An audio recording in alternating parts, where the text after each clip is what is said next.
Welcome to They Live by Film, a platform dedicated to bringing you film discussion and interviews from around the world. My name is Adam Lundy, and joined as always by my co-hosts Chris Haskell and Zach Bryant. Hello, gentlemen. How's things? Oh, it's not too bad. This is a pretty short day for work for me, so it won't be too bad. Oh, I can't Hey complain y'all. there. Hello, Can't hello. complain. Good to talk to y'all again. Adam, this is you sound better than last time we recorded. How you feeling? Yeah, feeling a lot better. So when we last recorded, I had the flu, and that kicked my ass for a few days, and then I was still feeling crap. So I took a COVID test, and then it turned out I also had COVID. So I had the flu for a week, and then COVID for a week, and now I'm finally feeling better after like 2 weeks of hell. So it's nice to be able to like breathe again without coughing.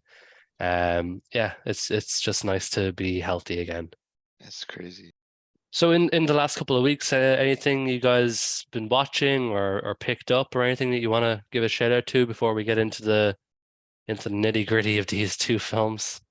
Yeah, mine's pretty short. I'll go. I've been buying more than I've been watching. I haven't watched a whole lot lately just because my kind of hectic work schedule. But since I am excited to go see Creed 3, I've started to watch the Rocky movies, which my girlfriend has never seen any of them. She knows Nice. absolutely nothing about any of them besides they're boxing movies, and she's heard the phrase "if he dies, he dies." So she is Hmm. starting from basically nothing. We rewind. Well, it was a rewatch for me. We watched the first one again last night, which was pretty great. She had avoided watching it for years because she doesn't like sports, and I was like, "It's not a sports movie. It's okay. You can watch it. Yeah, You don't need to know anything about boxing to watch Rocky. Like, true. yeah, like this is not how real boxing goes. No one gets hit in the face that many times in a boxing match. Like they would be dead. But no, she really ended up enjoying it. And I think that's one of those type of movies that a lot of people. I don't think a lot of people avoid, but there are definitely people who avoid it, think it's a sports movie, and it's one of those ones that's not, and it's pretending to be sort of thing. So I think it has a pretty low entry, which was great. So we're gonna continue on. She was pissed that he lost, so I was surprised she wanted to keep watching because she said she wasn't going to watch it if he lost. So I guess it was good enough to bypass that at least. So I can't wait till y'all get to Mr. T and Drago. There's the some Rocky Four is my favorite sequel. Well, that and Balboa are my favorite sequels, but I love Four to death. So Yes. I've as never seen goofy any as it Rocky is. movie. What's that? Oh wow. I've never seen any Rocky movie. Wow. Is it the same thing where you're like you're not into like boxing and you don't want to watch it? You just never got around to it. It's kind of both. I'm not really into boxing, so it was never high on my list, and I also just never got around to it. Wasn't really on TV. I know a lot of people probably saw it growing up. At least a lot of people I know who saw it growing up. It was just never something that we watched as a family. So yeah, just never really was on my radar. Hi, you should definitely give it a shot at some point. It's great. It's more of a character. I'd say it's a character study more than anything else. Like Right. it's a lot of downtime with Rocky and him figuring things out because he's not the brightest individual. But yeah, beyond that, as far as like what I bought, I've been trying to get more into Second Sight because I guess I just want to blow through money at this point. So I was able to get an update. I was able to start getting some stuff. I got their Picnic at Hanging Rock pre-ordered, their Texas Chainsaw Massacre pre-ordered. I bought their copy of The Witch, and I have Drive, which Adam I know is your favorite movie. Yeah, I won't get started on Drive. I'm really tempted by the Picnic at Hanging Rock I don't one have the because it has. Criterion or anything else. I don't own a copy, so it feels like a really natural way for me. I don't know how much better it is than the other releases that Yeah, that movie I know has had a bunch of releases. like I have their release of Walkabout. So I'm kind of tempted by this, especially because it includes the novella or the book or whatever it is that it's based on. So just it seems really cool. I just don't know if I can justify what is it, like £60 or something like that. So that'd be like €70 for me. I just don't know if I can justify that for one movie. Yeah, it ended up coming out to like 66.99 for me. So yeah, it's a little bit high. But the book stuff is nice. I know the Drive. I have Drive and it's got a book with it. And Dawn of the Dead actually has like a novelization with it, which I thought was pretty neat. I haven't read it, but there's a novelization that includes. So they seem to like to do that a lot. Yeah, I just don't really get the price point. Like Texas Chainsaw Massacre is 44, so that's £15 cheaper. Again, I know it doesn't come with the original book or whatever, but I can't imagine, getting a copy of a book, along with your film is worth the extra £15. I'm on their website now, so that's why I'm able to sort of read these off the top of my head. Like their Martin Yeah. release is 40 bucks. It's just, yeah, I just don't know if I can. I can't justify the price point for Picnic at Hanging Rock. I really like Second Sight as a label.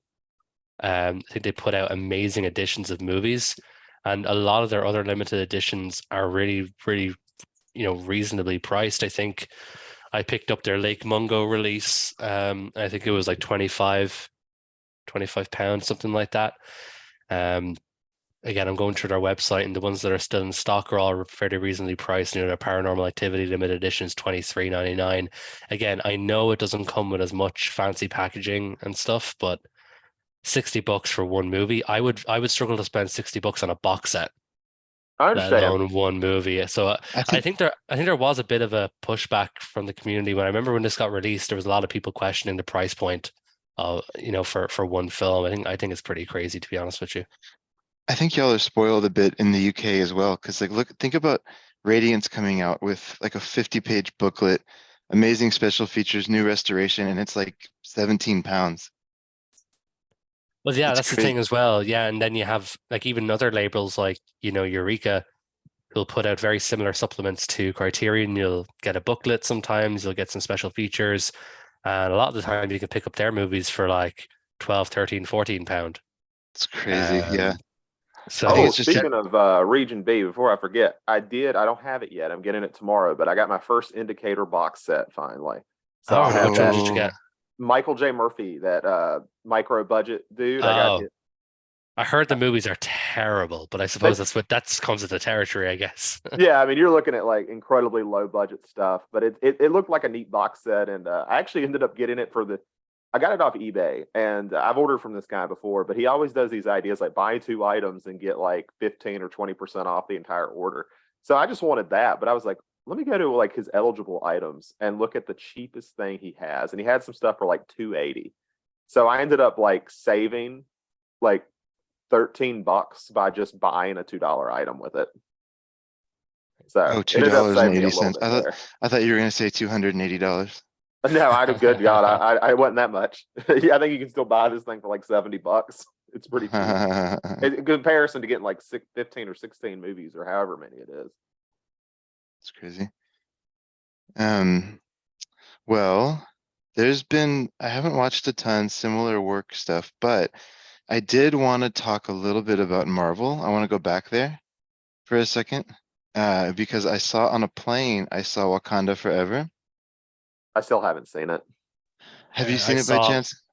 I saw it when I was yeah, that was when I'm sick, I don't watch proper movies. So all I watched while I was sick, except for obviously the two movies we're gonna talk about today, most of the other movies I watched all the Scream movies and then I watched some Marvel movies. So, you know that y'all gave me a little bit of flack for not liking the original Black Panther movie. I get the historical significance and I get why people wanted I that don't give anyone hero. flack And for that. The I don't CGI remember is giving fucking flack for terrible. that. Yeah, that It wasn't looks like me. a PlayStation 2 game. okay, well, the Discord did, I guess. Maybe it wasn't y'all specifically, but people were like, but the cultural significance. And I was like, yeah, I get it, but it's a horrible movie. But Wakanda Forever is great. I think they nailed it. I really Nah, liked it. nah. I think we have to step apart at this stage. I didn't think Wakanda Forever was good at all. It was a fucking mess. No, There's no, no, no no, need no. for that movie to be 3 hours long. Well, the length probably helped that I was on a plane, and I didn't have anywhere to go. But I think is much better. Like you have this the when the first Avatar Way of Water people came on the screen, I was like, what is going on? Um, but I think they handled it pretty well, and I love the way they handled the transition in power with the main character much more. I think a part of it is, we've talked a little bit about this, but I just don't like Phase 4. Like, I think Phase 4 has produced some horrible movies, like The Eternals, and just some of the stuff that's come out. I've been really super disappointed. So I think I haven't seen this Doctor Strange movie, so I'll give that one a chance. And then I haven't seen the new Ant-Man yet. But I think this is my favorite one in Phase 4 by far up to I this think point. technically Ant-Man is phase 5. I don't know. I think they switch around Ant-Man is usually like when No, they switch phases. Phase 5, I don't think kicks in until the next Avengers movie. Is it not? I get confused with like, because phases always seem kind of random. Like I always think, oh, it's after the big like Avengers movie, but then you'll look like, oh, that's the first one of phase 2, some random movie. Okay, cool. Yeah, the first Ant-Man, I think the first two, no, sorry, the first Ant-Man movie was the end of Phase 2. I don't know nor care anymore actually. So I know this is still Phase 4. We're in Phase 4 until the next Avengers movie. That's all I know. I haven't watched Wakanda Forever, so I don't have an opinion about that. But I did think this somebody put something up that I thought was pretty funny. It was like Disney had the greatest marketing technique ever. They showed the Avatar 2 trailer right before the worst water CGI I've ever seen in my life when they watched Wakanda Forever.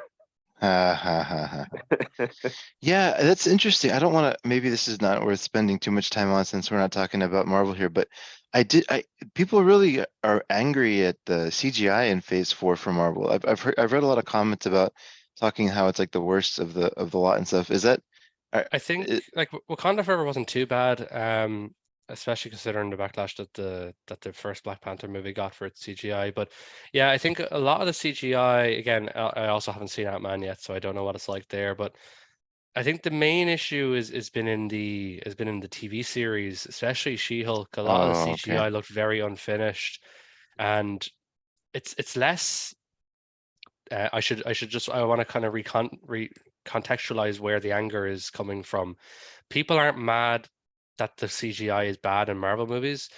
People are mad at Marvel for overworking CGI artists and it yielding subpar results.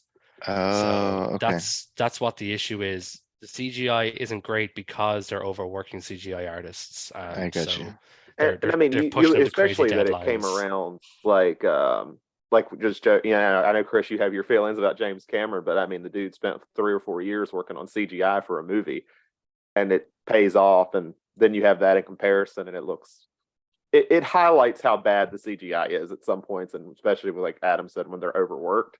It's like, why are we overworking for this product? No, Well, I at the end got of the you. day, they're different types of products, really. James Cameron can afford to spend 4 years working on Avatar, but for the type of market that Marvel is in, they need to release 10 movies within 4 years. I feel like So then they need to go to small. Like I know at this point we're way too late to go to, but if you've got to put out this many movies this quickly, and CGI is going to be a big part of it, then I almost feel like you need to make smaller stories instead of continuously going bigger and bigger and bigger and bigger. And that's not to say I think all Marvel movies look bad. There are some ones that have pretty solid CGI, but like I don't know. I feel like if you're biting off more than you can chew, if you've got to do this many, and you're like, well, we got to make another planet that we'll never visit again, and won't put any work towards the background because they don't have time to. I'm not blaming the artist for that. That's the unfortunate reality of where they're in. But yeah, I don't know. I feel like that's kind of a flaw with Marvel to make things that need that much work. But I also feel like James Gunn, the Russo brothers, like a lot of these original directors really focused on practical effects where they could, right? And maybe that helped a little bit. Like, Yeah, I when don't you're in know. I mean, you don't have to be necessarily in a real location, but it sure does help. Like, I mean, that'll always help. Like filming in actual water, for using that example again, is going to look better than dry for wet. That you're using fans and some wires. So Right, you got to pick your battles there. right. And then on the other end of the spectrum, from Wakanda Forever, there's another hidden creature story that I saw recently, equal in scale and scope, equal in magnitude, probably equal in emotional resonance. 1986 movie called Critters. Okay. I I haven't seen that in finally, a long time. I finally got to see that. We were speaking about the Rocky movies earlier in the 80s. Just God bless the 80s, or Allah bless the 80s, or whatever bless the 80s. Like, man, those movies are just so goofy and fun. Like, Critters is just, they're just fun movies. Like, there's the whole plot is that these little, rambunctious creatures steal a spaceship from some science fiction-y kind of planet and warlord, and they get off and they escape to Earth, and they hire bounty hunters to chase these critters down. And the bounty hunters are shapeshifters, so when they get to Earth, they change. One of them changes into like a hair metal leader, and then one of them changes into just like a local cop. And then I don't know, just goofy, silly, fun horror comedy, sci-fi kind of mess that it's so bad, but I love it. I had a great time with it. Are you gonna go to 3 so you can see Leo's first role? Oh yeah, yeah, yeah. I think that's the third one. Yeah. Definitely. Definitely gonna do that. And then just the last one really quick, I want to give a shout out to these we have this interview with 88 Films that's gonna hit very soon. Or wait a minute. No, that just hit by the time we recorded this. It just hit. Um and their US releases are great. I just saw Disciples of Shaolin. And they were trying to make this guy named Alexander Fu Shang into the next kind of Jackie Chan-esque type. And maybe he's like a amazing choreographer, but he had a lot of physical comedy in his role.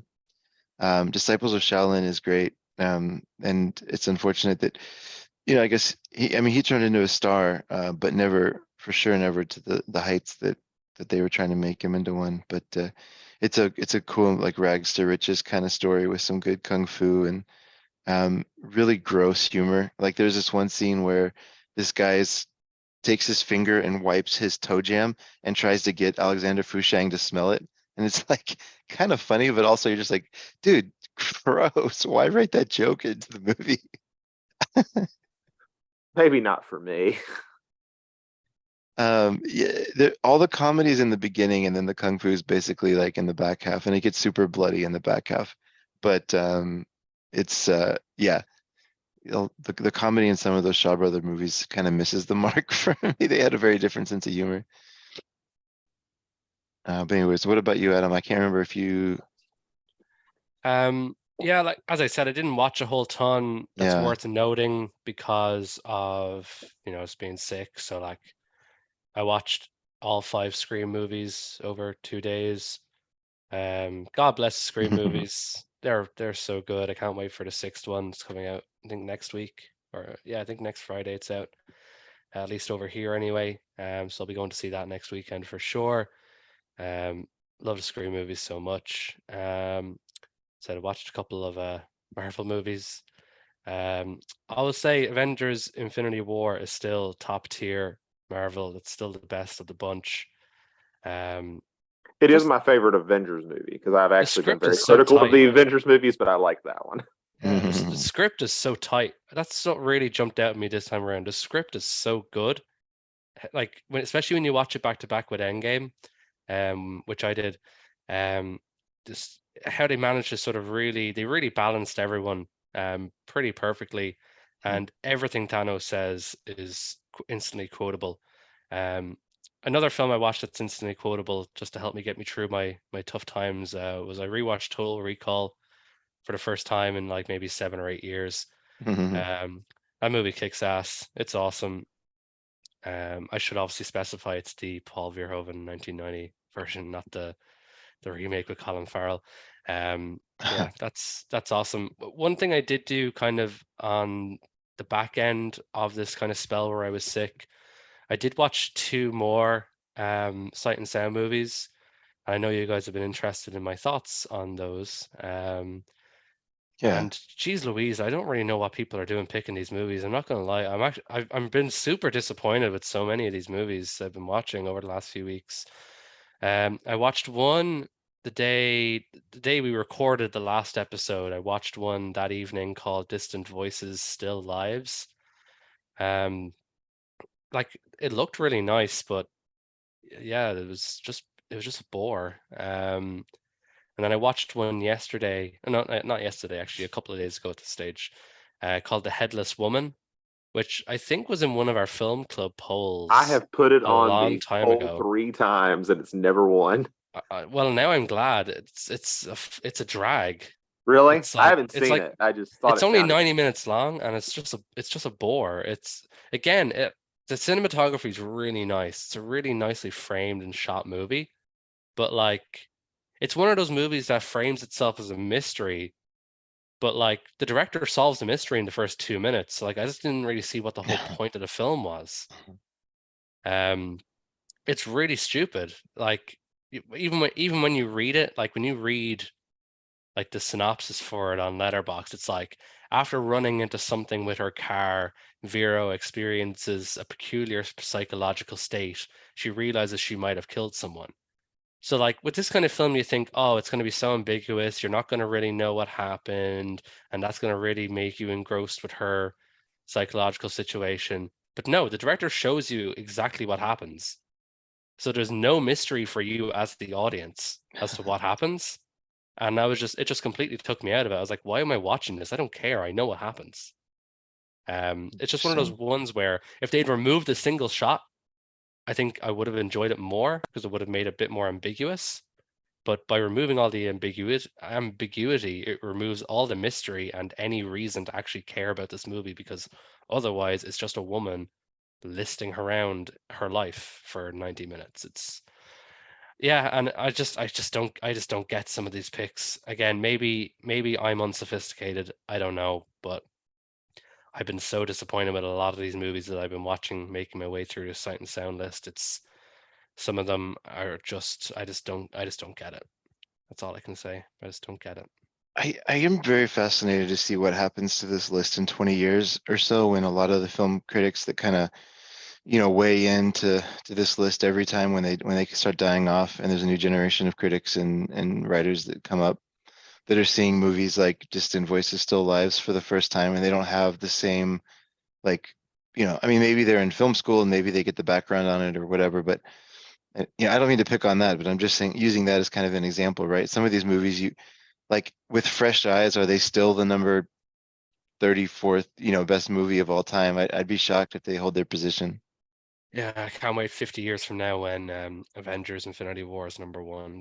Then I can sleep tight then at that stage. That's what you're looking for. Yeah, that's what I'm looking for. I can't wait till we eventually get enough clout that Sight and Sound want us to do our picks in 10 years' time. Because then it's all gonna be Scream and Avengers movies. You know why they're going to stop doing it? Because we're going to start putting memes in there. Like, you know how many Morbius picks it's going to get? It's going to somehow hit in the top 250, and it's going to be like, nope, we can't do this anymore. It's over. No, but that's what you need because then people will start reevaluating it as as a camp masterpiece. So that's sometimes you need that. Sometimes you need that to happen. But speaking of camp masterpieces, Zach, do you want to introduce us to Perfect segue. your movies that we're watching this week? Yes. So I'm sure it was obvious what the theme of this was going to be. Though I didn't actually know one part of the theme until Chris pointed out last week. So this was just supposed to be dark westerns. Was the thing. I didn't even realize that Guy Pearce was in both of them until Chris pointed it out last week, and I'm like, oh, that's cool. Oh, So I totally thought you had no, done that that. was Oh, completely okay. coincidental. Fair enough. He's like the main character in 2 of the movies, but okay, fair. Yeah, I knew he was in the first one, but where I hadn't seen all of Brimstone before I picked it, I just thought it would fit really well. I was just like, oh, okay, cool, that works out because Guy Pearce has only been in like 3 westerns, so we've now watched 2 of them. Oh, wow. Because the other He's, one's The Proposition. So, but I we'll thought, start with the lighter one, I guess. We'll start with Ravenous from 1999.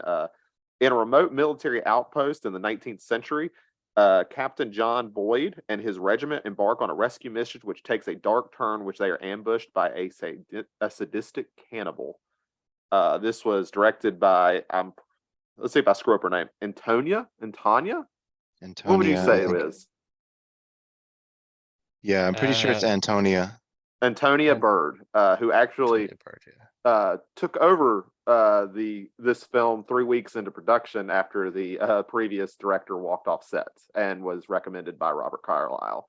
So I guess I'm gonna let Adam start his rant for the next movie. So I'll let you talk about what your thoughts are on this film.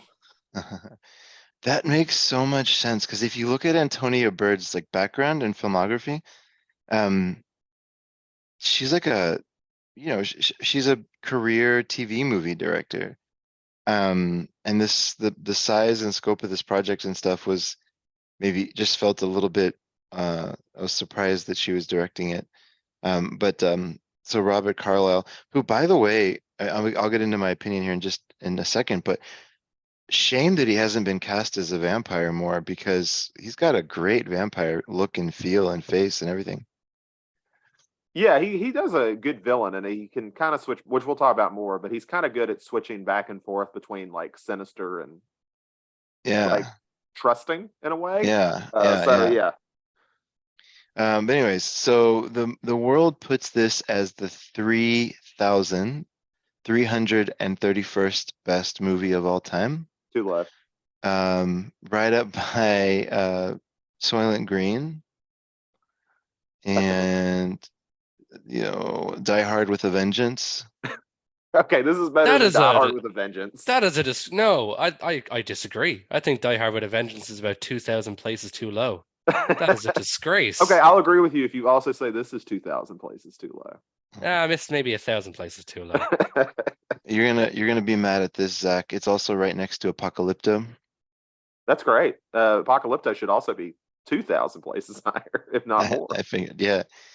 But yeah, that's there's this great I don't even know what it's called, like a little mini zine that was sent with my Radiance releases called Dirty Art House. And Yeah, Kat I got one of Ellinger, those too. you got it too. Have you read any of it yet? I took a peek at some of the topics, but I haven't actually sat down and read it.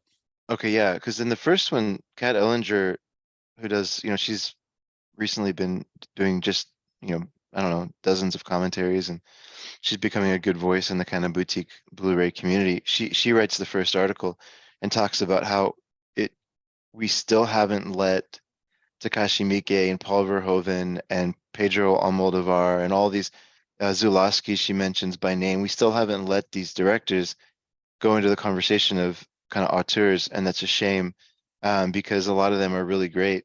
And I feel like some of the movies that are on this in the 3,000s could be higher up if they would kind of let genre films give them more respect. So, anyways, maybe that's why Ravenous is a bit low. I've never understood why auteur has this like high entry point. Like it doesn't actually mean all that much. Like Michael Bay is an auteur. Like at the end of the day, I don't have to like his movies, but the dude has a unique voice. He does things his own way. At the end of the day, that should be the entry level for auteur. Like Yeah, I completely not- agree. That's really. I definitely wouldn't like. I would call Paul Verhoeven an auteur. Yeah, me For too. sure. I mean, He has a they're very making their own distinctive stuff. style.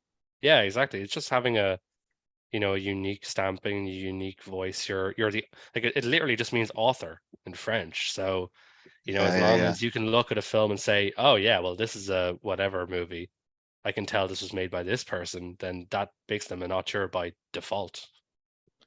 Yeah, I totally agree with y'all. Obviously, well, I think obviously, but I'm right there with you. It was nice to see, and I mean, look, this is one zine that was published by a new kind of boutique Blu-ray, company. But the more we start seeing stuff like this pop out, the more people are gonna, I think, start giving attention to this idea. And yeah, and I also think on Sight and Sound, as you look at people's top 10 lists or top 100 lists or whatever, I think more and more genre films are coming in, which is, I think, a good thing. More diversity in film and all that. So anyways, so Ravenous sits at the kind of mid 3,000s. Do you have the 1990. zombie list up by any chance? Do I have they shoot zombies? Oh, you want to see if this is on there? It should be. I mean, it should be. That's a really good call out. Yeah, let me, I can pull it up here while I'm talking and I'll come back to the point in just a second. The summary of this, I guess, for me, what a fun movie that I somehow had never heard of. I think they got the balance well, and I said vampire earlier. I guess we can debate that. Maybe I think that's up for discussion. They might not even be vampires, but I just think it's a interesting, unique take on the kind of shenanigans that people got out to in the early West when it was completely unhinged and unregulated and like you had these little military outposts that were so far out of the way. I don't know. I liked it a lot. Not only is it on They Shoot Zombies, but it's the 271st best horror movie of all time. That's more accurate. That's a much more accurate list. Cool. So what about y'all? I guess Adam, are you next? What did you think about this? Yeah, I liked it. Similar to you, Chris, I thought it balances everything really well. It has a few different tones, and I don't think any of them are super overbearing. It gets the horror right. It gets a little bit of dark humor right. It gets the more sort of historical pieces right. I liked it. I think you had mentioned this on the Discord, and maybe I'm misremembering. There's like the score is a little bit weird and out of place in some places, but that didn't take me too much out of it. It didn't like ruin anything for me. Really, really love the cast. Cast is all just made of really just sort of cool actors that never really get to star and stuff. They're not never like the leading man. It's just like a cast of character actors, Mhm. which I thought that was cool. One thing that did unfortunately ruin the mid kind of film twist was when I looked up the cast and it had the character names beside them, and I was like, ah, shit, okay. I was kind of ruined. I ruined something on myself there.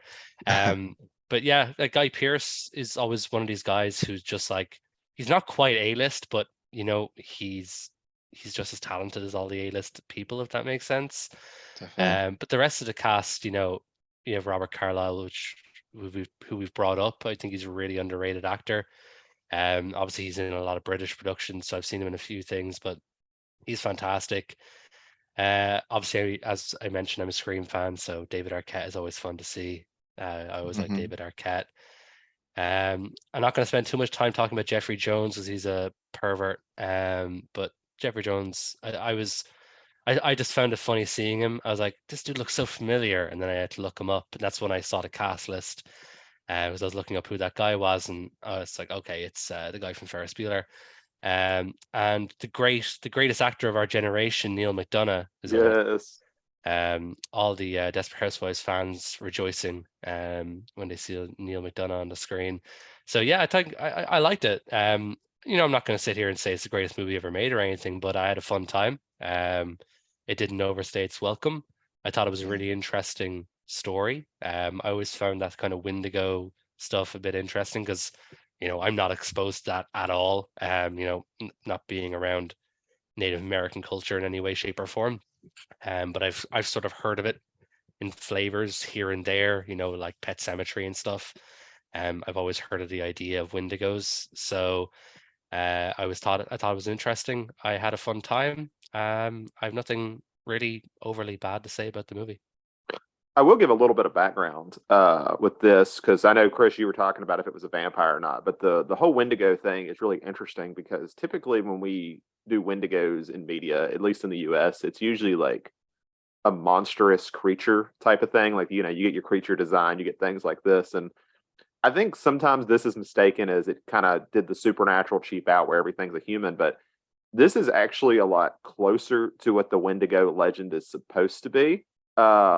It's they actually had a Native American specialist on cast to help them go through it and do it in the most like accurate way to their legends. I think the writer had that as well, where he went through and made sure it was tried. As far as I can tell, this is the most accurate Wendigo story that the U.S. has done, Ah, which I okay. always find really fascinating. It took a British lady to do it, huh? Yeah, yeah. Mhm. But no, I have always had a lot of enjoyment for this film. I think Adam, you mentioned it. It has a lot of character actors. I'll bring up Jeremy Davies because I think he's also an incredibly underrated actor. Not just from Lost, which he's great in, but he was the main villain in the 2018 God of War, which I think he did great there. He's probably the best actor I've seen play Charles Manson. Mostly because he keeps those mannerisms even now, the same ones he did for the TV movie Helter Skelter. So I just really like him as an actor. But yeah, kind of give my point, I guess, on the score. I actually really like the score. I didn't the first time I saw it. I've seen this movie several times now. The first time I saw this movie, I just kind of thought it was okay, and I ended up rewatching it years later because I was really turned off by I think the tone the first time I saw it. And then the more I've watched it, I don't know if it's like Stockholm syndrome or what it is, but I kind of like the change of tone a lot. Like I like that score because it has this sense of absurdity to it, and it never the thread is, this is what I've always said is the entry point for horror comedy. The horror needs to be real, but it can still be funny. You look at Scream, which I won't call a horror comedy, but it at least does that where the comedy's funny, but the thread is real. Tremors is the same. The thread is real. The comedy is good. That is, you don't want to undermine it if you're trying to balance horror and comedy. And I think that's what the score does really well. Like it doesn't let you get so tense that you can't be brought back out from everything. Because I feel like if you have this really brooding horror score throughout it, I don't know if the tone balances quite as well, in my opinion, because it's not a ton of comedy, but it's enough there to kind of keep it light in a lot of sections until. Oh, that's super interesting. So basically you're saying that this movie doesn't work as well with a really dark, brooding, epic score because it makes it seem too more serious than it was intended to be, or darker than it was intended to be. Yeah, and I mean it's obviously a dark subject matter. When we talk about cannibalism or anything like that, or essentially the Donner Party type stuff, then yeah, that's a dark subject matter. But as we'll talk about with Brimstone here soon, as much as I like that movie, it's a downer movie. It's hard to rewatch. It's hard to go back to because of that. While something like this, I mean, yeah, you can get the darkness to it, but it's also keeps itself fun, which I think is important for a genre film sometimes, is to just remain enjoyable all the way through instead of getting itself too hung up on its darkness. Yeah, that's a good point, Zach. So can you, who was it that did a Wendigo movie? Was it there's a New York Fessenden, right? He did a movie called Wendigo. Have you seen that? I haven't seen that. Are you talking about the Last Days of Winter or something? Is that that one? No. I thought it was Larry Fessenden. Hold on. I mean, Fessenden's done so much. I've never seen all of his movies. I like Fessenden, but he's done a lot. According to Google, yes, he made a movie in 2001 called Wendigo. Exactly. Okay. Yeah. Yeah, he actually did this story as well. And I'd be curious, now that we saw Ravenous, I'll have to go back and see Wendigo because, he's one of these guys. He openly admits I was listening to an interview he gave. And he openly admits that his movies are basically just retellings of folk stories. He said one of his movies is what would Dracula look like in modern New York? What would Frankenstein look like in modern New York? He likes taking those kind of old folk horror stories or just horror stories and kind of modernizing them a little bit. So this makes me really interested in seeing in his take on Wendigo now. I actually admit I don't know anything about it. This legend. So this is a Native American legend, kind of like the Boogeyman, I guess. Yeah, in a sense, it's kind of. And I apologize if we do have Native American listeners, and I botched this, but this is from my understanding. So the Wendigo is kind of also a little bit of a morality tale, as long as it being kind of like your Boogeyman legend sort of thing. It's this idea that when people are desperate, they will turn to what they consider one of the worst things you can become. You take, but you don't give. Okay. So it's this idea that cannibalism is the ultimate version of that. You're willing to take from someone else of something of vital need, but you will give them nothing back in return. And that's a big part of what we see in this film as well. Is they can live longer, they can have long lives, but it costs them everything. It'll cost them their humanity and everything else. And that's a big part of Guy Pearce's character of him figuring that out, because you have that whole thing at the beginning of he's considered a hero, but he's also considered an absolute coward for the way he went about it. Mm-hmm. And it's, it's kind of mixing this morality of the 1800s with, self-preservation, because a lot of people, I think it reminds me of like when we talked about like the Ascent, how, what was that, a year and a half ago, maybe longer. Mhm. But that idea of what do you do if you're in this situation? Like, yeah, we can sit there and say he kind of took a cowardice way to do this, but at the same time, does anyone really blame him? Like in today, like trying to save himself. And of course that comes full circle at the end, which we won't spoil right now or anything. But yeah, so it's kind of an interesting idea that kind of mixes really nicely with the Wendigo story. Well, especially when the people he was with softened it, right? So the idea of him going and eating someone's flesh was something that was too far for him. But when they made that into a nice stew that kind of smelled good and probably tasted good, I mean, it sounds gross to say, but like, they put like spices in the stew and they put like all this stuff. And they said, if you just eat this stew, you'll be able to heal, right? And you won't die. Like in that moment, that's different than like bending over and gnawing on someone's leg. It's like a much more palatable way of going about cannibalism, I guess, if you're gonna go that route. Yeah, and But it's he had just already, sorry, Zach, go ahead. no, you go, you go. So well, he had already indulged at that stage, but it was completely kind of different circumstances. It was, when he fell into that hole that Neil McDonough's character had fallen into, and it was either indulge or die. And that was, I think they bring this, I don't remember the exact phrase they bring up in the movie, but it's essentially that you either, become a cannibal or die, take your choice. And we've kind of seen throughout history when people are left with that kind of really tough choice, a lot of the time people take they take the tough option and they do choose the cannibalism. You look at like the Donner Party and stuff like that, which again is another area of history that I am obviously very well versed in, being Irish. Um, Mhm. but yeah, I see what you mean, but I think there's, yeah, like it's all nice when it's done in a stew and stuff and you don't know what it is. It's kind of like when you accidentally eat a vegetarian lasagna because you don't realize it was, made with corn instead of actual meat. You're like, oh, that was really tasty. That was so good. What was that? And the person who made it is like, well, actually, you just had a vegetarian lasagna and you didn't think it tasted any different. So it's kind of like that perspective. But also he had already kind of, he had already taken that plunge because it was either that or death, and he chose life. Whether that's a coward's way of doing it, whether he should have just faced death rather than giving in to the temptation. I think that's another thing that kind of jumps back to how he survived, that sort of attack by the Mexican army. He could have fought valiantly along with his men rather than playing dead, but playing dead is what eventually got him out. So yeah, there's a lot of there's a lot of moments in the movie where you look at the character and think, maybe he took the less moral path, but it's always presented in a way that's like the two toughest possible choices. So it makes it very difficult for us, the audience, to judge him for the choices he makes, because there's never an easy choice out of two. Just one Mhm. maybe seems slightly less moral than the other.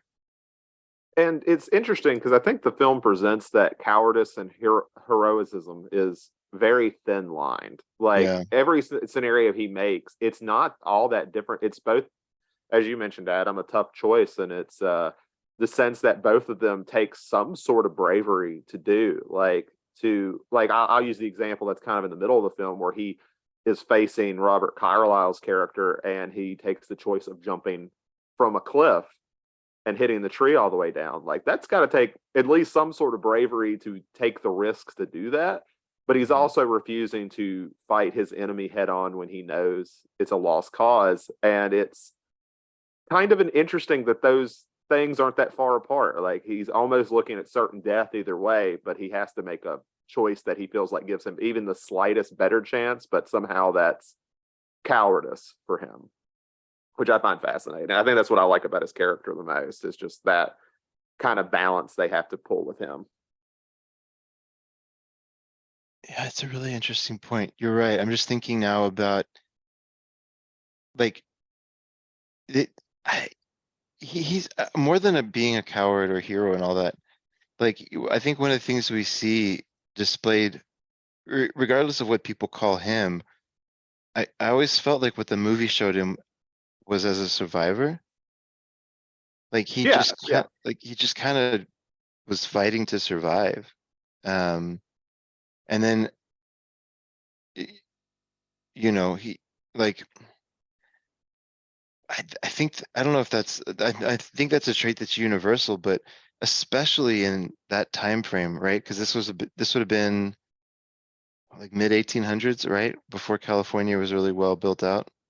Yeah, I think you're actually going to go to the point that I was going to make, so I'm excited to hear if you say it. So go ahead. Yeah, I think I know what you're going for. Oh, okay. Tell me if this is true, but I just think especially in that time it was a little bit different laws. I mean, they used to have a thing where, called the land rush, where you would line up on a starting line and they would fire a pistol and you would go run and claim land, right? Like it's just a very different time and people pulled all sorts of shenanigans to get that land that they've had for, generations now. And so like we've been the whole kind of Western expansion of the country has been founded on this idea of do whatever you can to survive. So this story didn't feel like a huge stretch, or the character didn't feel like a huge stretch for me.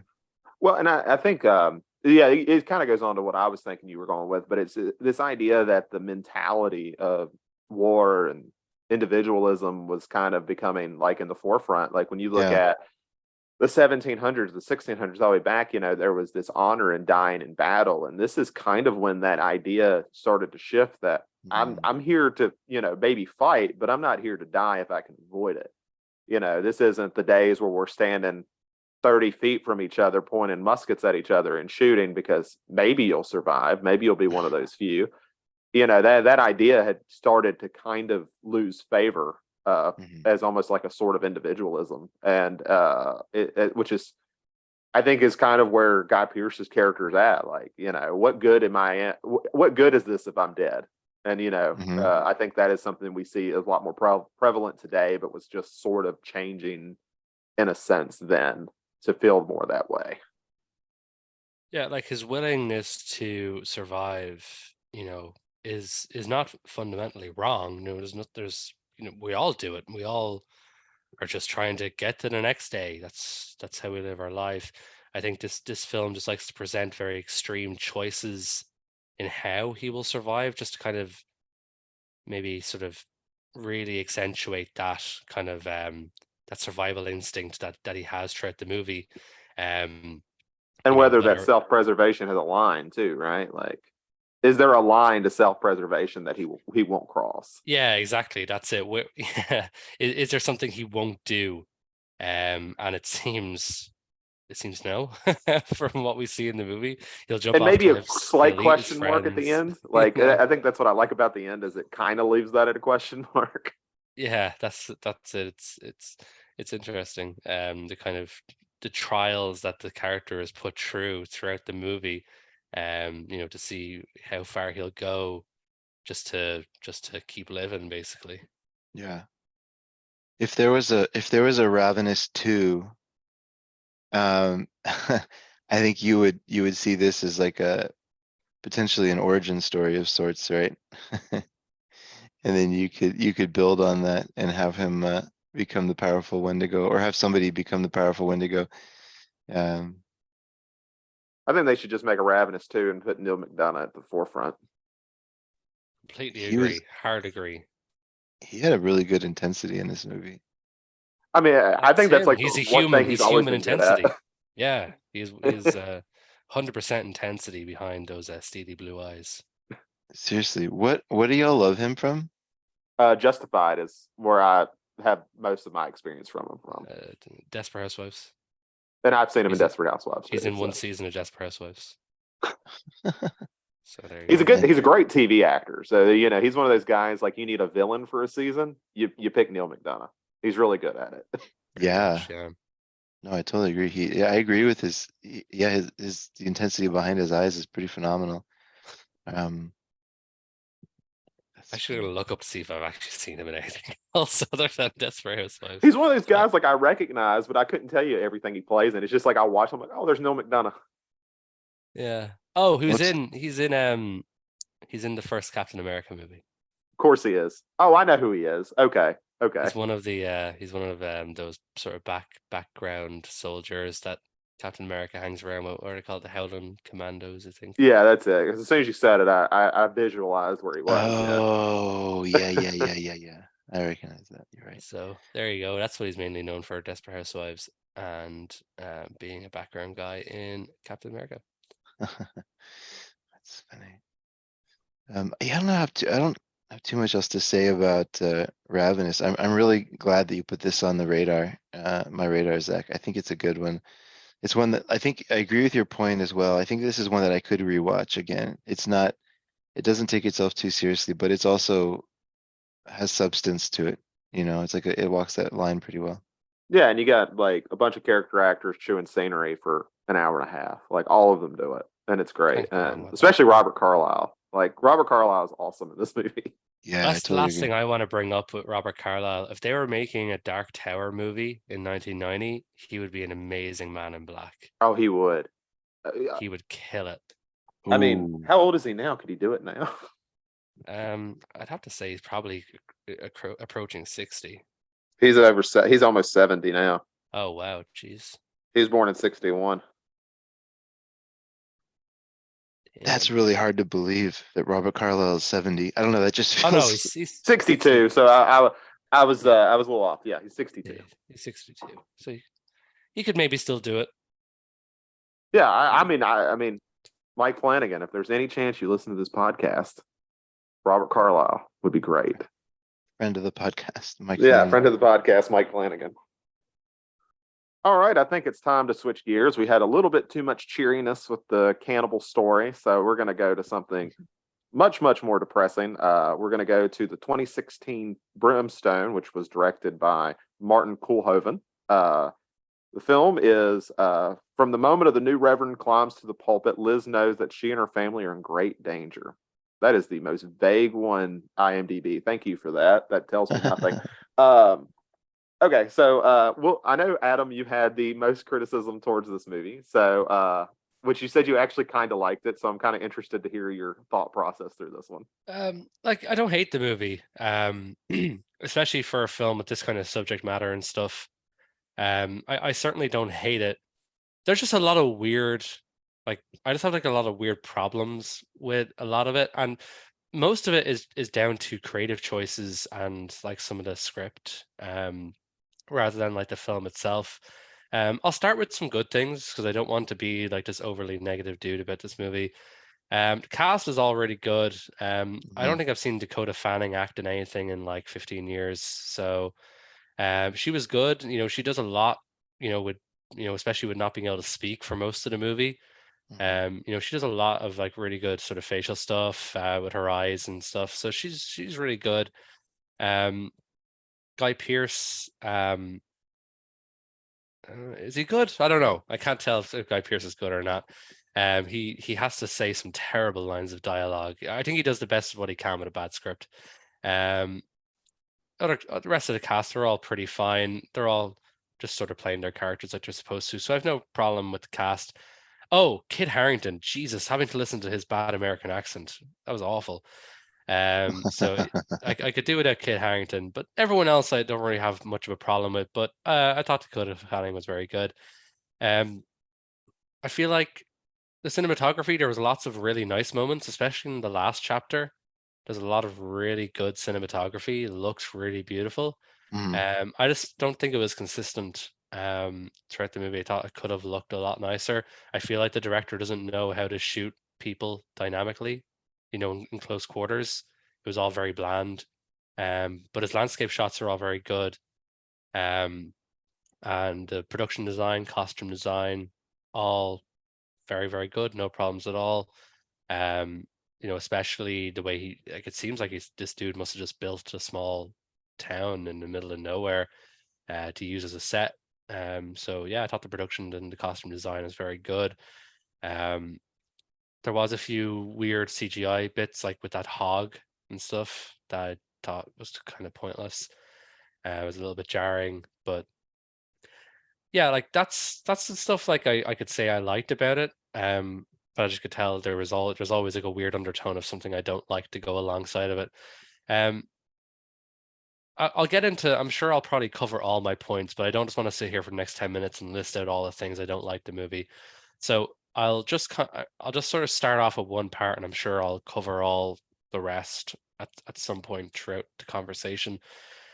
But so this film is like split into like 4 chapters. It's like Mhm. 2.5 hours long. All the chapters have like these biblical names. The problem I have is that I just don't really see the point of the movie. And I don't know if this is like a personal problem, if I didn't watch it properly. I just don't really, I feel like the director, and this kind of goes back to what you were saying earlier, Zach, about the director, like he worked so hard to get this movie. It was like his passion project, his life project, whatever.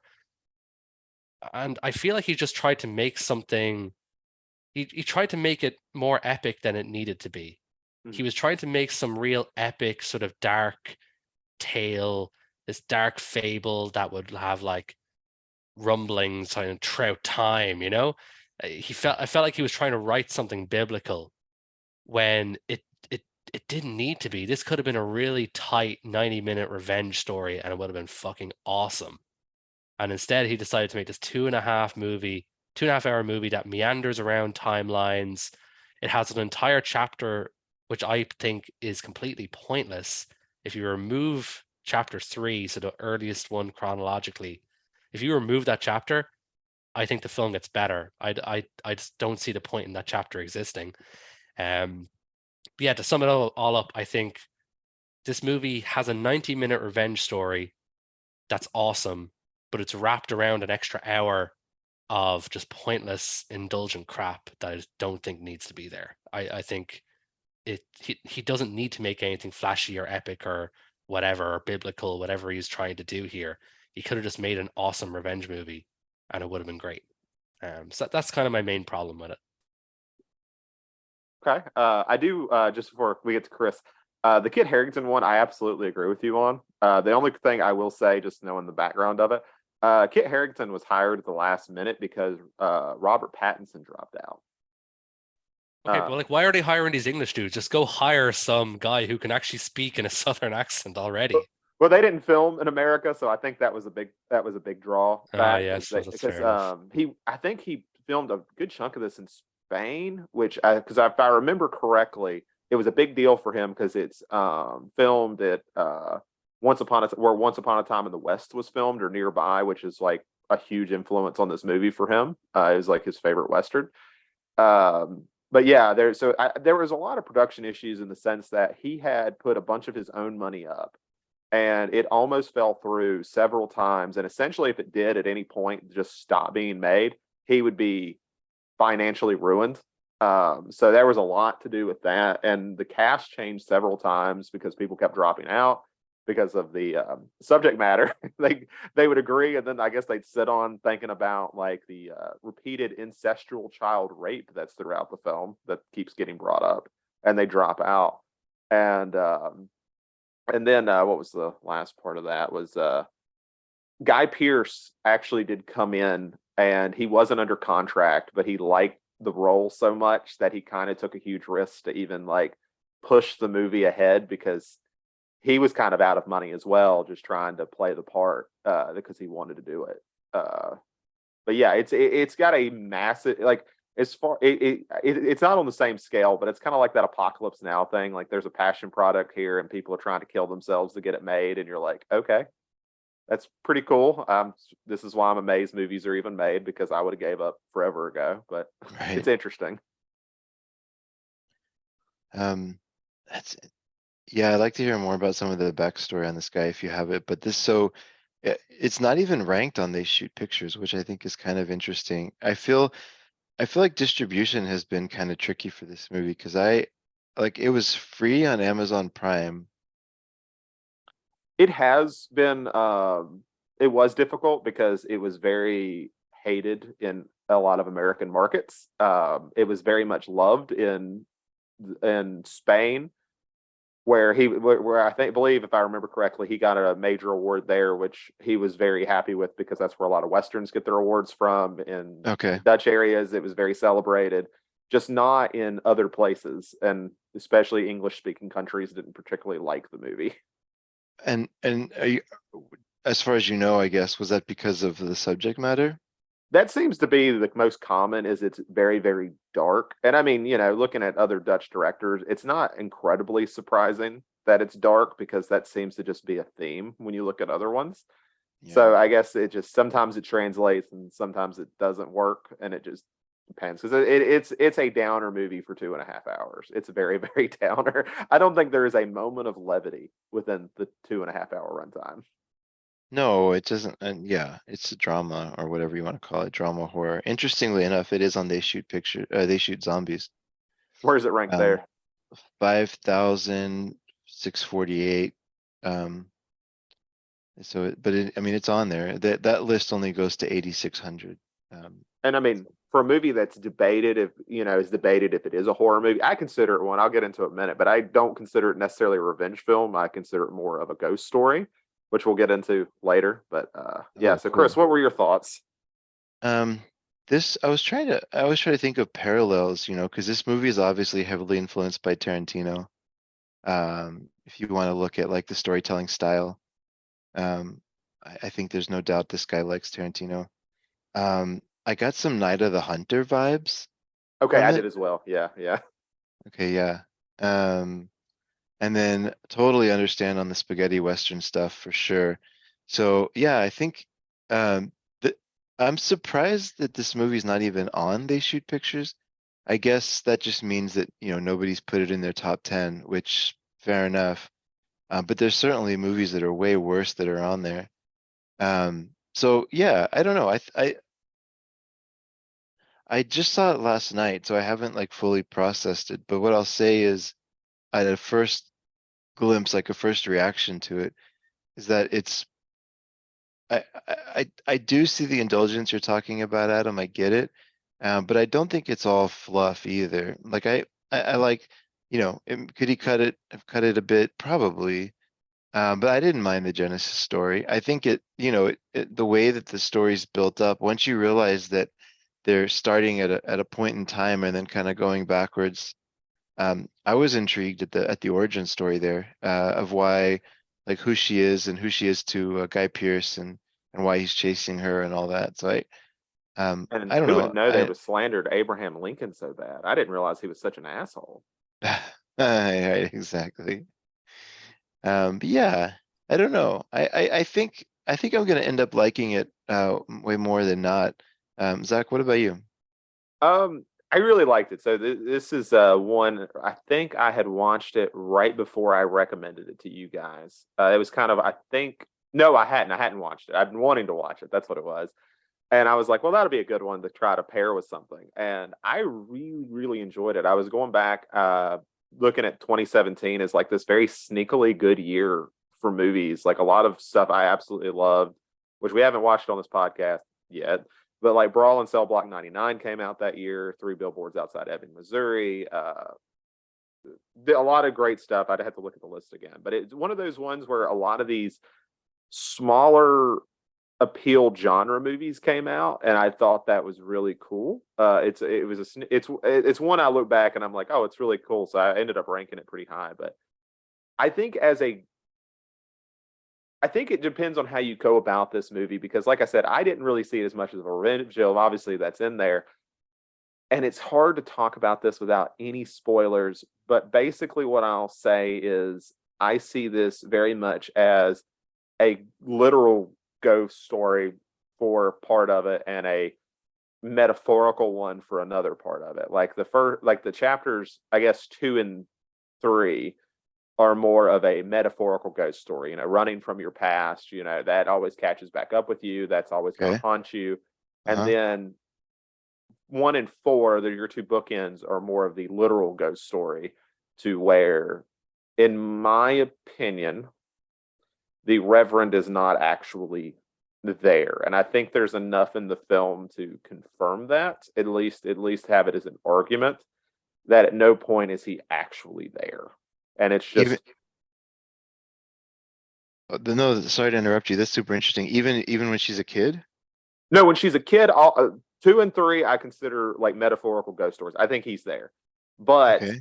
when the events of the end of chapter 2 happen is the last time we see the Reverend as a physical person. So do you mind if we spoil just one piece of it? Cause I think it's important to your point. Okay, so when she Cause are you slits talking his about when throat she, and yeah, catches him on fire, he is dead. That is his death, his actual death as a person. okay. And then chapters 1 and 4, where we're in present day for the film, is when he's not actually real. He's not there. So the only issue I see with that is that, cause I really like that. And I was curious how they were gonna try to talk about the slitting the throat scene. How they're gonna bring that into the story. But she's not the only person that sees him. The rest of the town does as well, right? Yeah, and I mean, you're going to go into, this is kind of always a tough thing when you talk about ghost stories of, when you, I have a way to explain this, and I don't know if it's a good way to explain it, but when you see things like this, it's much more from the perspective of one person, and it's not to sit there and say there's explanations for necessarily everything, but it's more of I guess, a mood piece at that point. Like, it's not grounded in that sort of sense of, well, why can they see and why they, because it doesn't necessarily matter as much. Because I mean, the reason I go into the whole ghost thing is because there's a lot of little things that do it, especially like at the beginning when that woman's giving birth in the church. She sees him there, she looks back, he's gone. All of a sudden, no explanation there. He kind of just shows up when he's needed to, which you can go down to plot convenience, but you can also say this would be the worst scenario for her if he's there. In a sense, it's more of this idea of these things are haunting her and they're leading to the worst case scenario for her, because obviously we'll get to the end, and the worst thing that could have happened in her attempt to flee him has followed her. That's really what it, to me, is what it is. Her past of just trying to survive has followed her to its worst end, even though she did a lot to try to survive what he had done. I don't really get that, to be honest with you. That this feels like an attempt to try and cover up some poor writing.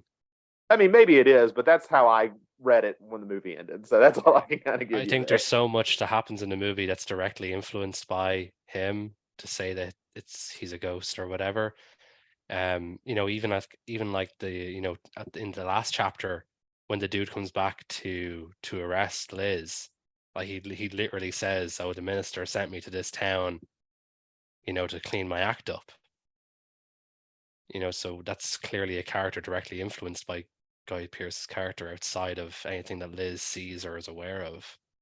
I don't remember that interaction 100%, so I may have missed it. I don't know. Like I said, that's just kind of how I read it, and it made the most sense to me. No, that's fair. Like this, I would love for that to be true, because it's another part of the story, another part of the film. I have a major problem with it is I just don't understand Guy Pearce's character. And I don't mean that in a way as in I don't understand why he does what he does, because obviously I'm not a fucking weirdo creep.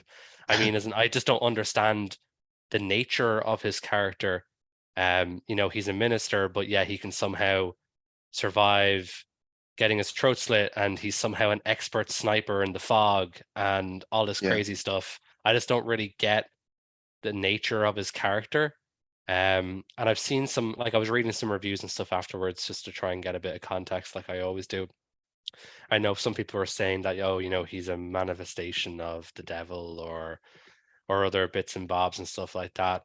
But I feel like the film offers no answer, which is a little bit frustrating.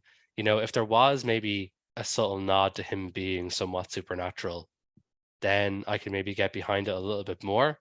But taking the film at its face value, he just apparently is a minister that somehow becomes, Mr. Indestructible he's driven purely by him wanting to rape his daughter. That's his superpower, apparently.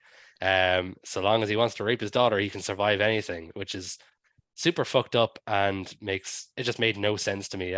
I just really struggled to get behind, Well, the meaning behind his character. It was okay. weird for me. I'm so glad you brought that up, because this is what I wanted to kind of get into here. So I I was wrestling with that as well, but what I came up with was, there's this like there's countries that are more Christian by background and countries that have been more secular for a long time, right? I think although Holland has a strong, well, I don't know if strong is the best word, but a major part of the Dutch history is the church. They've definitely been on the secular side of things, I think, for a long time, or longer than other European countries. And I feel like this was just a scathing critique of religion. And I don't know if that's enough in the story for that, but like look at the hypocrisy that was, I mean, if anything, maybe it was too obvious, so you could argue that it wasn't like great writing or whatever. But that's kind of one thing I took from it, was just that this is a guy saying, look what religion brings, right? Like look what religion actually produces, versus you see this woman who she does bad things, but when compared to Guy Pearce, there's a clear explanation for everything she does, right? It seems like it's the right choice at every step. Well, and that kind of brings into the modern morality versus the old morality. Like, I think it's pretty standard now.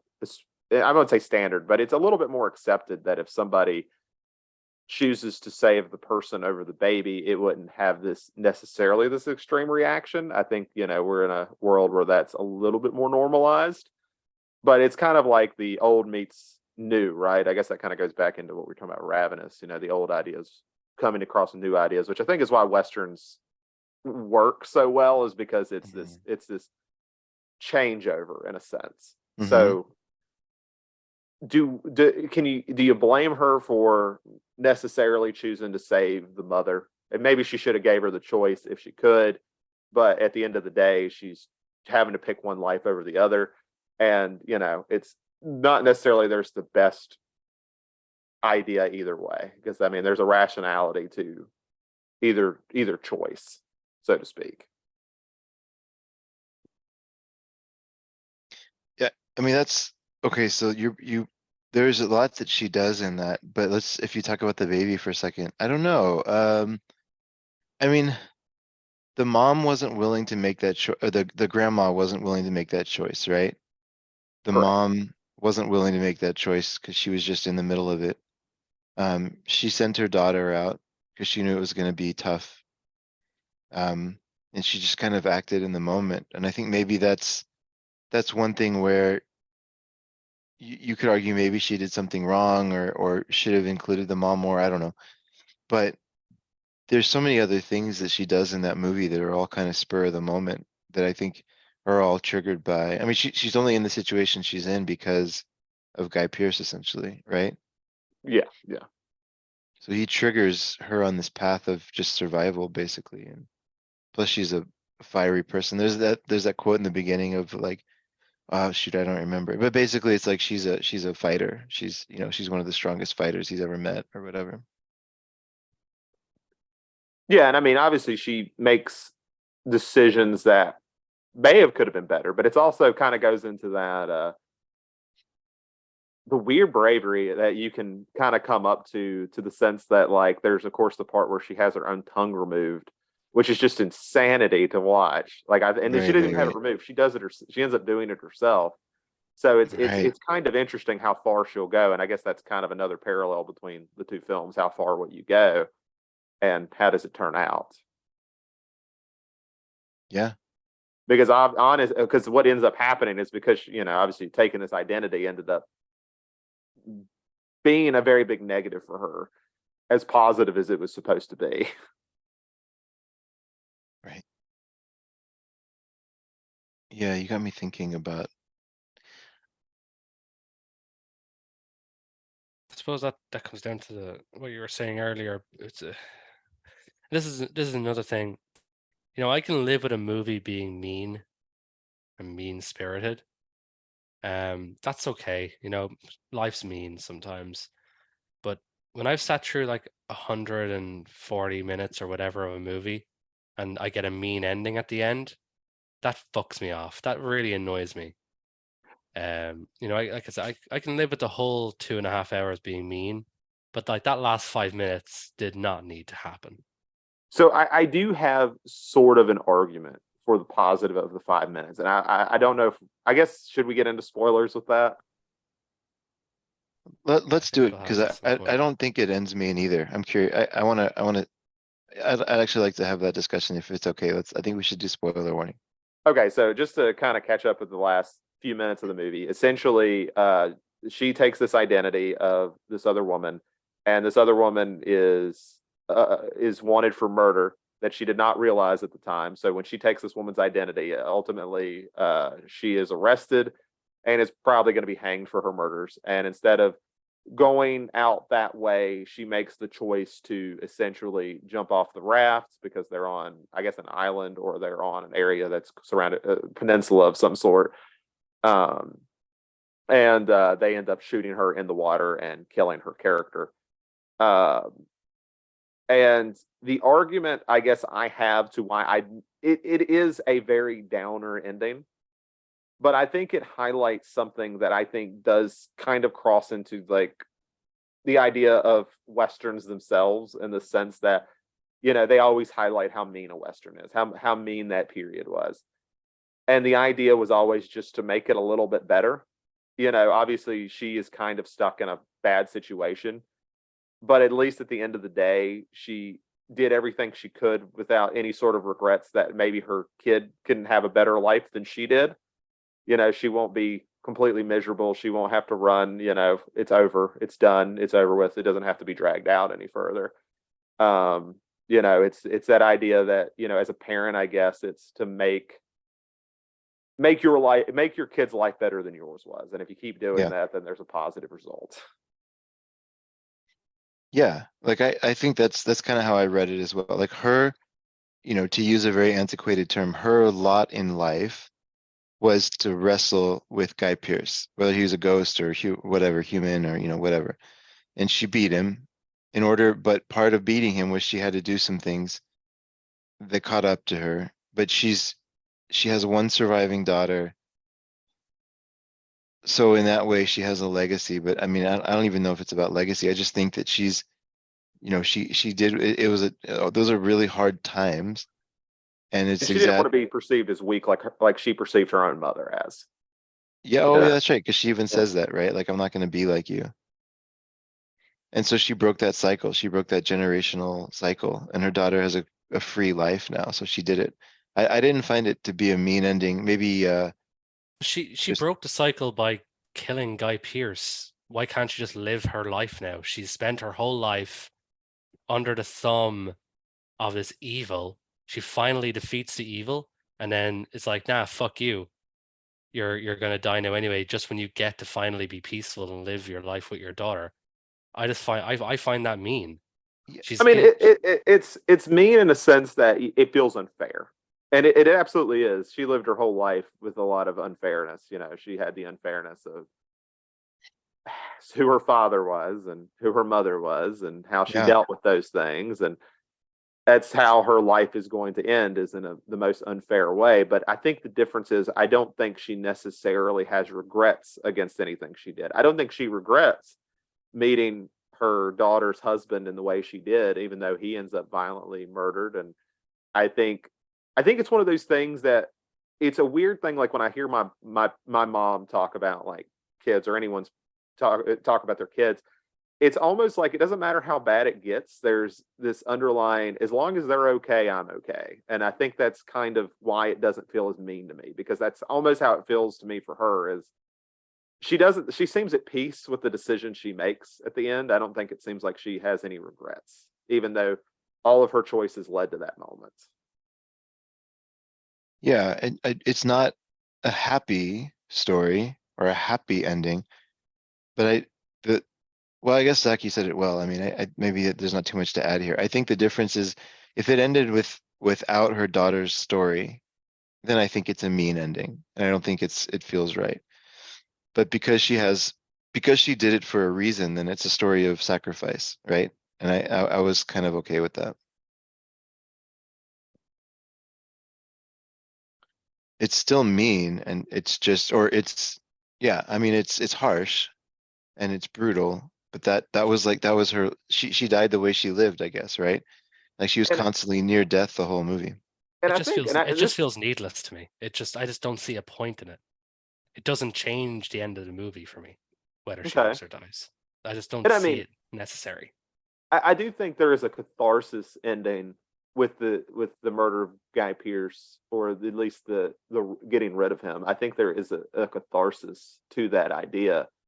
Um, but I don't know. I think back to, if you cut that out, how do I feel about the film? And I won't necessarily say it changes a ton, but I think it leaves me more to think on than if he's just, if it's just his death happily. I don't want to say happily ever after, but it ends in the best possible way. I don't know if it leaves as much of an impression on me as, it's almost like that final sort of I hate to use the word gut punch because I don't think that's its intention, but it's the last little bit to just leave you with a lingering effect in a sense. Maybe it didn't have as much of an emotional effect on me because the narration at the beginning and the end, I fucking hate it. That's like the last of my bullet points I wanted to get through. I hate this stupid narration it's just so out of place. It's like something from a Terrence Malick movie. I just don't, yeah, it's just really weird. Maybe I haven't So, seen enough Malik films because that was one I was like, is that a thing in Malik films? I've only seen like oh two. no, that's his So. trademark. Yeah, Is it okay? wistful narration over scenery shots that's his trademark. That is the Terrence Malick style of filmmaking. Um, and it just felt like something he stole from like the Tree of Life. It's just really out of place and really weird. So maybe that's what took me out of the ending, and then having it happen, I was just like, well, this is all just so annoying.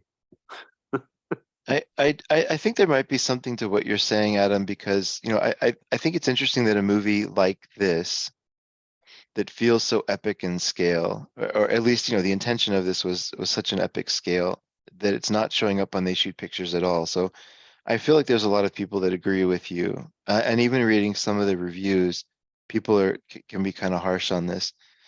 I don't know. I guess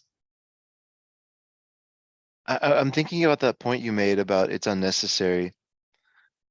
I think the movie does have one extra layer of depth and intrigue when the movie becomes all of a sudden about her daughter and not about her, right? Because really, if you think about it from one lens, this is not so much the story of Dakota Fanning now, as much as it is like the story of how families are built, or like the story of how like how to overcome generational trauma, or like the story of how hard it is to fight your demons and create a better life for your kids. There's things you could kind of peel off here that I would guess Coolhoven was going for over just making a cool Western. But to your point, maybe that didn't come through. Maybe it took too long to get to the point. So by the time he got to that point, people are either kind of checked out or overly invested in Dakota Fanning's character, so it was easy to overlook that, or maybe it could be weak writing, it just didn't come across. I I feel like that was what he was trying to say by ending on her daughter and her new family, and she's smiling, and it's like a new life without Guy Pearce and without the same evil that was there. Yeah, and like I'll just say, like I said at the start of this, I certainly don't hate the movie, by any means. I don't hate it. But I just feel like the filmmaker was trying too hard, and it just comes across very try hard for me. It doesn't need to do a lot of the things he's trying to do. I know he wants to make some biblical epic, and but it just screams of try hard to me, of him wanting this to be more epic than it needed to be, personally, anyway. Well, I kind of after I watched it, it's funny. I was like, I think Adam is going to completely hate this movie, and I was wrong. You at least liked it more than I thought you would, to be honest. After I watched it, I was like, yeah, Adam is going to hate this because I knew it was really mean in a lot of scenes. I knew it was really long, like the 2.5 hours. I was like, oh, that's already kind of putting me in a bad spot.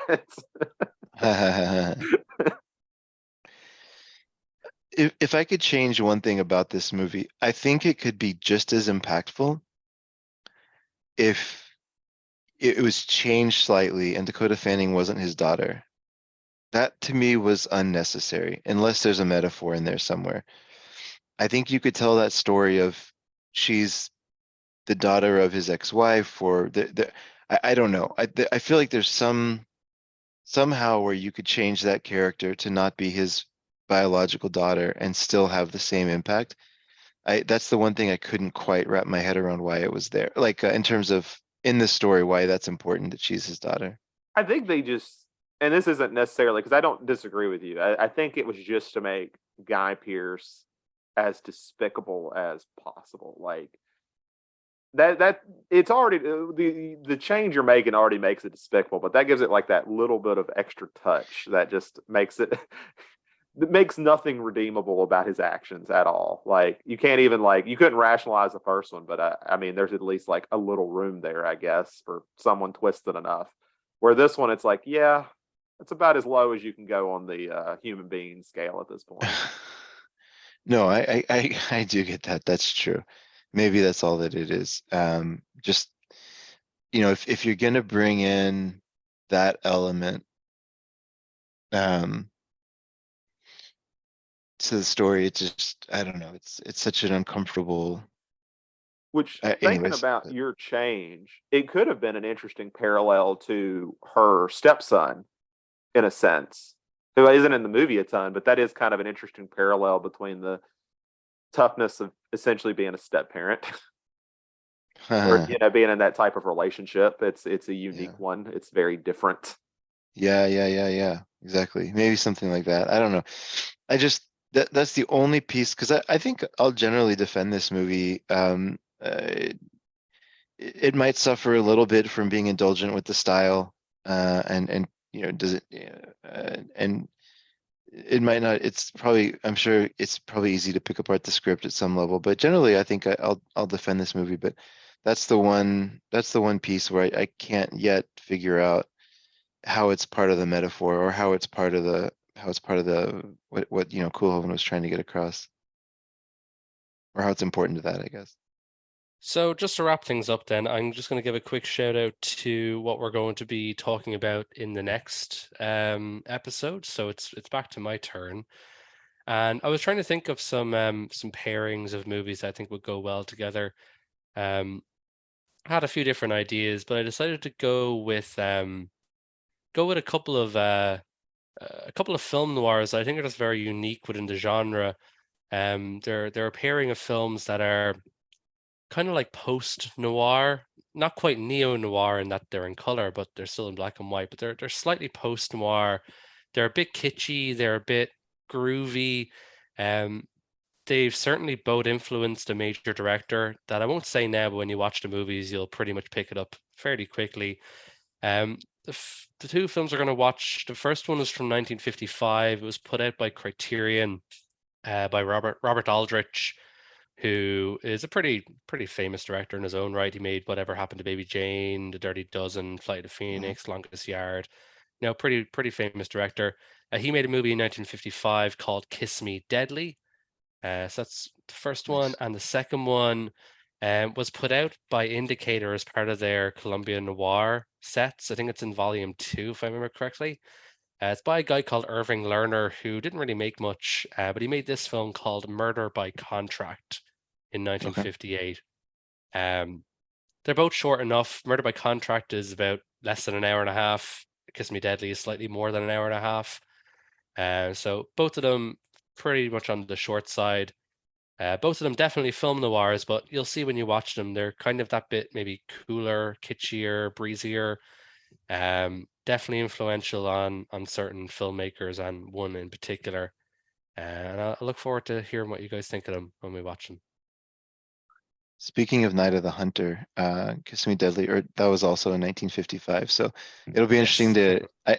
I keep finding if I end up liking Kiss Me Deadly, which I'm assuming I will, then I'll keep finding examples of 50s movies that I like, despite my stance against the 50s as a good era. So I'm finding a lot of evidence to the contrary here. The 1950s slap. What are you talking about? No, they're terrible. Well, see, I think what I'm landing on is that I like the foreign films that came out in the 50s. I think that was a golden era for like foreign directors. Okay. And then it's just and I don't really love the horror that came out in the 50s, Oh yeah, except that's what I for was gonna note. Yeah. yeah. And then I also really, really, really don't like the melodramas, like the Douglas Sirk kind of stuff from what I've seen. Maybe there's some I haven't seen, but the ones I've seen, I'm just like, oh my God, give me a break. Like life's not that bad. Um, so I think, yeah, I, I'm more neutral on the era now than I was a year ago. Like All That Heaven Allows, right? When some of those kind of stuff where you're just like, oh my Yeah, I God. get it, but like, you can't sum up American cinema with melodramas. You got like Hitchcock made so much of his best movies in the 50s. You got what else? Paths of Glory, Some Like It Hot, 50s. Obviously, we already mentioned Night of the Hunter, Rebel Without a Cause. Yeah, even Uh, Rebel Without a Cause. I mean, it's okay. But I think just generally there are more exceptions to the rule. That's why I'm kind of narrowing down and just saying I think it's mostly just the horror and the melodramas that I don't like, and I'm being more open to the other stuff coming out because of course there's some good stuff coming out there, and also I don't love noir I think as much as I like the best noir, but I don't love noir just as a general like the average stuff from the genre. I find it a little bit difficult. Um, okay, so I'll in the 2 weeks between episodes, I'm going to put together a list of like all the best films from the 1950s. I'm just going to read them out to you, and you're going to have to explain yourself on the next episode. See, I'm it, only just gonna say that it was a rough time for horror because like we were in between the Universal monster stuff ending and the great '60s and '70s era. So the '50s just kind of like a real bleh. Yeah, I'm struggling to think yeah, of a good horror, like I unless we count Godzilla. I just saw Fiend Without a Face, and to me that like sums up the 50s perfectly. It's like, have y'all ever seen it? No, No, it's been I've on my heard of it. list, but I've never seen Yeah, it. Let's say heard it's of an it. 80-minute movie. I don't know, 75, 80-minute movie. It's like 60 minutes of people just standing in a room talking about a threat, and then 15 minutes of like these cheap little kind of like claymation brains that are attacking them and sucking their spinal fluids. And then they shoot the brains for 15 minutes. Um, I mean, it's fine, but that to me sums up the era pretty well. Okay, well, I got one for you. Curse of the Demon, That is a good Night of one. the Demon, whatever we want to Yeah. call it. I know there's exceptions. Curse of the Demon is fine. That's you can throw that in. I just generally speaking, the melodramas from that I've seen, I'm like, oh, and then the horror movies, I'm not a huge fan of. So, but I don't mind taking a look at the list and maybe I'll learn something. So prove me wrong. The 70s I think are like peak for me. Like everything coming out in the late 60s and 70s, I pretty much like. Yeah, I don't know. Just a wilder time, less rules. I don't know. It just felt I like the chaos of it. Anyways, so Kiss Me Deadly and what was the other one? Kiss Me Deadly and Murder by Contract. Okay, awesome.